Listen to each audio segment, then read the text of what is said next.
Good morning, students. How are you? I hope you all are fine.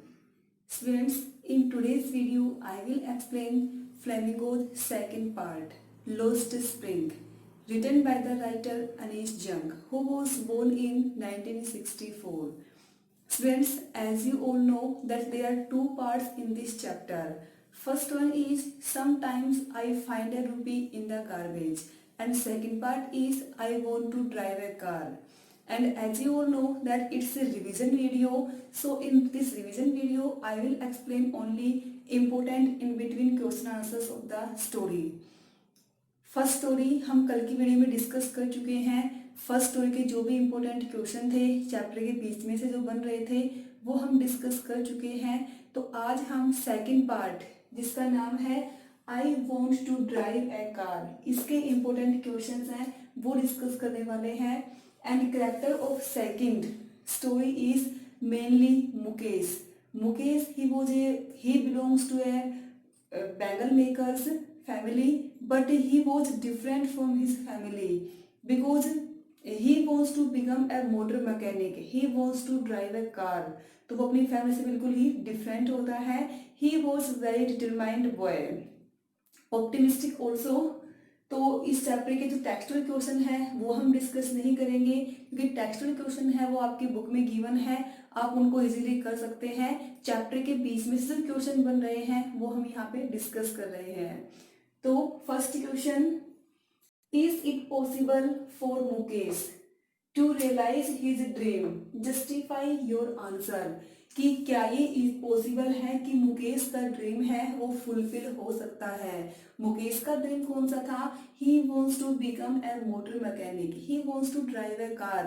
क्या उसका ये dream है, ये पॉसिबल है, फुलफिल होना पॉसिबल है या फिर नहीं है? तो हम क्या लिखेंगे कि Mukesh was a bangle maker, you all know he was a bangle maker and he was very poor. उसका बैकग्राउंड है बहुत ही पुअर है, उनकी फैमिली बहुत ही पुअर है क्योंकि फिरोजाबाद के जो भी बैंगल मेकर्स हैं वो सारे पुअर हैं।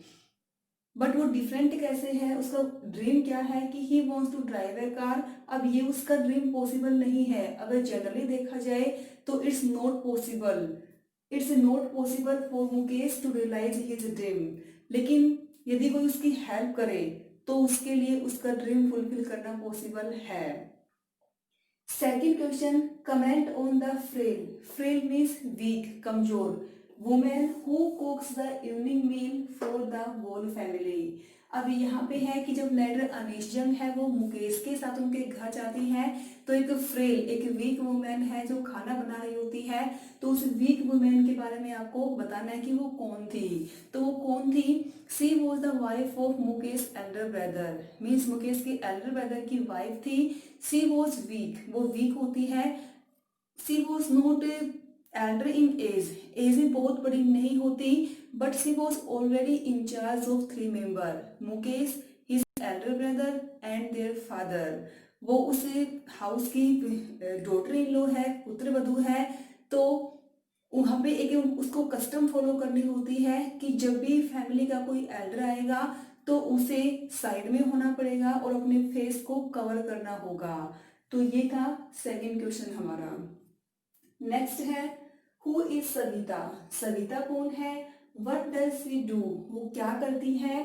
What does she ignorant of, वो किस चीज को इग्नोर करती है? तो सविता कौन थी? She was also bangle maker, वो भी बैंगल मेकिंग का काम करती है, वो भी एक बैंगल मेकर है क्योंकि उसकी फैमिली है वो भी कैसी है, बैंगल मेकर्स की है। तो सविता कौन है? And she was dressed in she was in a pink dress, वो पिंक ड्रेस में है। Her dress was very dirty and her hands were moving like a machine, वो बहुत फास्टली काम कर रही है। वो बैंगल जो ग्लास है उसको सर्कल में वेल्ड करने का काम कर रही है, उसके हाथ बहुत ही फास्ट चल रहे हैं। अब है कि what does she ignorant of, वो किस चीज को इग्नोरेंट करती है? She ignorant the sensitivity of bangles, जो बैंगल्स की जो वैल्यू है, उनकी जो होलीनेस है उसको इग्नोरेंट करती है। क्यों? Because she doesn't know the importance of bangles, उसे पता ही नहीं है कि बैंगल्स की इम्पोर्टेंस क्या है। अब बैंगल्स की इम्पोर्टेंस क्या है? बैंगल्स सिंबोलाइज द इंडियन वुमेन सुहाग एंड ऑस्पिशियसनेस ऑफ मैरिज, कि जो मैरिज की जो होलीनेस है, पवित्रता है, उसको डिस्क्राइब करती हैं बैंगल्स, और इंडियन वुमेन के सुहाग को प्रेजेंट करती हैं बैंगल्स।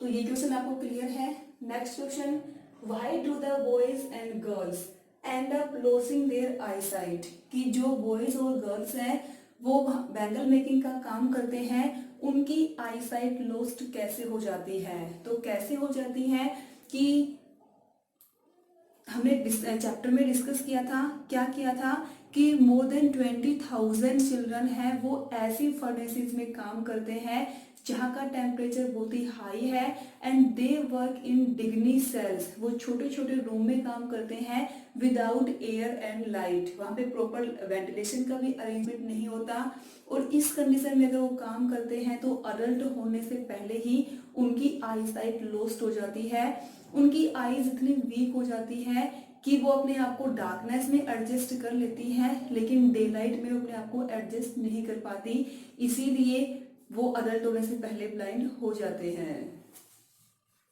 नेक्स्ट है, describe the fate of workers in the bangle industry of Firozabad, कि जो फिरोजाबाद की बैंगल इंडस्ट्री में काम करते हैं उनका फेट कैसा होगा।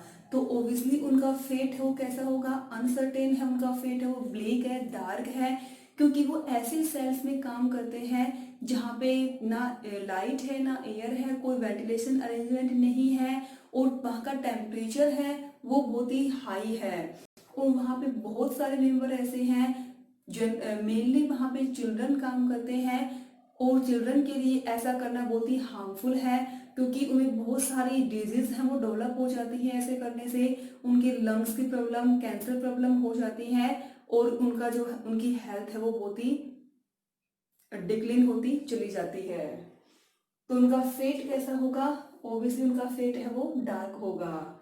नेक्स्ट है, why does the author say that the bangle makers are caught in a vicious web, कि ऑथर है ये क्यों कहता है कि जो बैंगल मेकर्स हैं वो विशियस वेब में, bangle makers are very poor and their condition is very pitiable, very miserable, and they live in pathetic conditions, and they follow the stigma of caste in which they born, वो stigma of cast को follow करते हैं जिसमें पैदा हुए हैं। Stigma of cast क्या है कि वो बैंगल मेकर्स की फैमिली में अगर पैदा हुए हैं तो बैंगल मेकिंग का काम करेंगे, कुछ और काम नहीं करेंगे, इसीलिए राइटर कहता है कि वो विशियस वेब में फंस गए हैं। वो विशियस वेब किसका है, मिडलमैन, साहूकार, कीपर्स ऑफ लॉ, ब्यूरोक्रेट्स, इन सब का विशियस वेब है जिसके अंदर बैंगल मेकर्स है वो फंस गए हैं।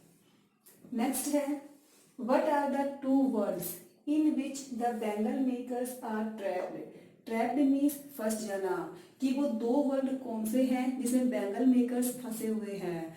तो there is no doubt that in this chapter, according to this chapter, there are two distinct word, दो वर्ड हैं जो बिल्कुल ही क्लियर है। एक वर्ड तो किसका है, एक वर्ड है बैंगल मेकर्स का, बैंगल मेकर्स का मतलब जो पुअर पीपल हैं उनका एक वर्ड है, जो स्टिग्मा ऑफ कास्ट में फंसे हुए हैं या वैसे वो बहुत ही पुअर हैं, एक वर्ड तो उनका है। सेकंड वर्ड किसका है, सेकंड वर्ड है मिडिलमैन, साहूकार, कीपर्स ऑफ लॉ, ब्यूरोक्रेट्स और पॉलिटिशियंस का। मीन्स एक साइड तो पुअर जो पीपल हैं उनका वर्ल्ड है, और सेकंड साइड जो रिच हैं उनका वर्ल्ड है। तो इस चैप्टर में दो वर्ल्ड डिस्क्राइब किए गए हैं। Next question, why don't the bangle makers of Firozabad unite and form A cooperative, कि जो बैंगल मेकर्स हैं वो अपने आप को कोऑपरेट क्यों नहीं कर पाते हैं, जो मिडिलमैन है उनके अगेंस्ट वो क्यों नहीं जा पाते हैं। तो क्यों नहीं जा पाते हैं, because bangle makers are poor and helpless, वो हेल्पलेस तो है ही, and they have accepted their fate as it is, कि जैसा उनका फेट है वो उसी को एक्सेप्ट कर लेते हैं कि हम बैंगल मेकर्स की फैमिली में हैं तो हम बैंगल मेकिंग का काम कर लेंगे, वो कुछ डिफरेंट सोचते ही नहीं है। जबकि जो मनी लैंडर्स और मिडिलमैन है वो पावरफुल हैं। और bangle makers afraid of police, वो पुलिस से तो डरते ही हैं ही। एंड साथ में एक पॉइंट ये भी है कि जो बैंगल मेकर्स हैं उनके अंदर ऐसा कोई लीडर नहीं है जो उनको गाइड कर सके, ऐसा कोई पर्सन नहीं है जो डिफरेंट सोच सके, इसीलिए वो अपने आप को कोऑपरेट नहीं कर पाते। Next question, comment on the title Lost Spring.